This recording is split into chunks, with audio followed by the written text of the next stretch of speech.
If you've owned Sonos for more than 4 years or so, and your Sonos gear looks a lot like this, you likely got an email recently from Sonos that might have either been confusing, frustrating, or both.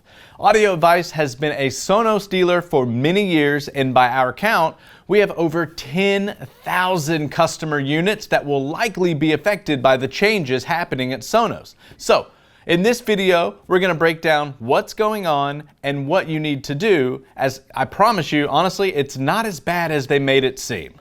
Now, before we break all that down, let's first take a look at a bit of history. Now, we all love Sonos because it enables us to access streaming music services from all over the world, combine rooms to play the same thing, and create some really great playlists. Now, Sonos has been the best at supporting just about every new music service that hits the market. And at this point in time, there are a lot of them. Sonos is unique in the way that we all think of them as a company that makes great music components. They are just as much a software company. Now, their app is one of the best on the planet for music browsing, but that app also has to be able to interface with whatever rules Apple, Amazon, Spotify, Pandora, Google, and all the rest of them throw at them.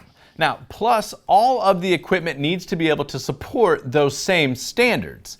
As computer processing power gets cheaper, the software developers at all of the music services take advantage of the new developments to improve how their systems work. Now, you've probably noticed how many times your music service software has an update on your smartphone. So going back to the beginning of Sonos, when they first got into this business of streaming music services, they had the foresight to see this coming, and they put very powerful processors into their equipment so they would be capable of handling upgrades long into the future. And they have come through on that promise for over a decade. So imagine trying to update your 10-year-old iPhone to the latest technology. I mean, it's just not going to happen. Now, but the time has now come when a lot of their older gear just does not have the processor power to handle what is coming from streaming music. And it's unfortunate, but that's just the way that software works. And we all have old iPads in our homes that will not take the latest Apple update, but we can still use them for some things, but not everything, as some of the new apps will not even load on them. So this is similar to what is happening with Sonos. So here's the deal. There is a set of Sonos gear made before late 2015 that will not have fast enough processors for the apps Sonos will need to create in the future. So if you have one of those units, you have a few options. The email Sonos initially sent out made it sound like your unit would turn into a boat anchor come May, and that is simply not true. Now, in the case that you have all old units, you can keep using them with the current app and everything will work fine for now.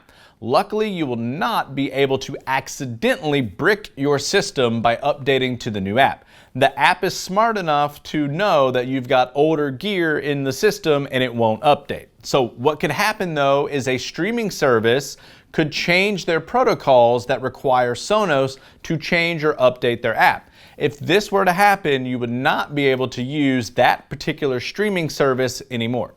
Now, if you have a combination of both legacy gear and new gear, this is going to be a little bit trickier for you. These will all still work fine on the old app, but if you want to use all of the features on the new Sonos app when it comes out, you'll need to split up your system and use two apps. So that sounds pretty messy to us, so we suspect most people in this situation will just keep using the old app.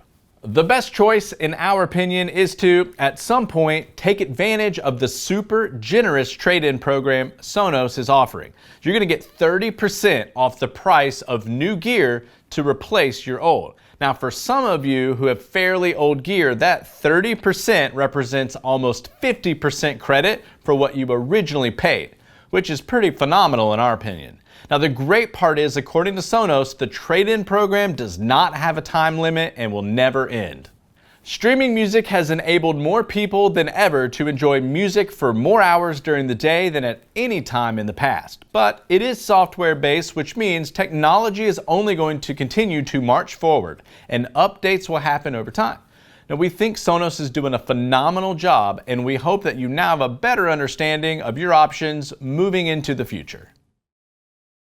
If you have any questions regarding the Sonos transition or general questions about any other audio gear, Feel free to give us a call, chat online with one of our audio experts, or stop into one of our magnificent showrooms located in Raleigh and Charlotte, North Carolina. Thanks for watching, and we'll see you next time.